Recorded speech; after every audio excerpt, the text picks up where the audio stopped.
शेतकरी मित्रांनो, कृषी उत्पन्न बाजार समिती अकोट, जिल्हा अकोला. शेतकरी मित्रांनो, आज अकोटा येथे 2200 क्विंटल कापसाची आवक होती. तर कमीत कमी कापूस भाव होता 7,900 रुपये ते जास्तीत जास्त कापूस भाव होता आज अकोट येथे 8,675 रुपये. पुढची बाजार समिती आहे परभणी जिल्ह्यातील कृषी उत्पन्न बाजार समिती सेलू. आज सेलू येथे जास्तीत जास्त कापूस भाव होता 8,565 रुपये.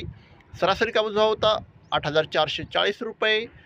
कमीत कमी कापूस भाव होता 8,285 रुपये.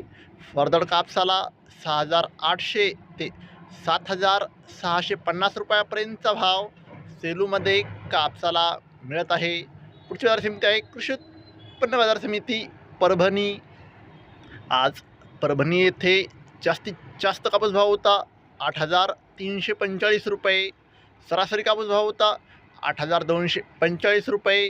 कमीत कमी कापूस भाव होता 8,000 रुपये. फरदळ कापसाला 6,200 ते 7,150 रुपयापर्यंत भाव परभणीमध्ये कापसाला मिळत आहे. पुढची बाजार समिती आहे देऊळगाव राजा. जास्तीत जास्त कापूस भाव होता 8,475 रुपये. कमीत कमी कापूस भाव होता 8,150 रुपये.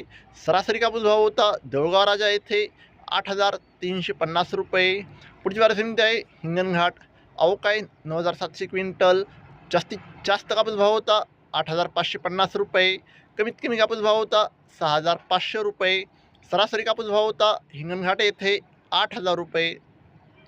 शेतकरी मित्रांनो, दररोज कापसाचे लाईव्ह बाजारभाव बघायचे असतील तर चॅनलला आत्ताच सबस्क्राईब करा. व्हिडिओ तुमच्या गावातील व्हॉट्सअप ग्रुपवर शेअर करा. धन्यवाद. जय जवान, जय किसान.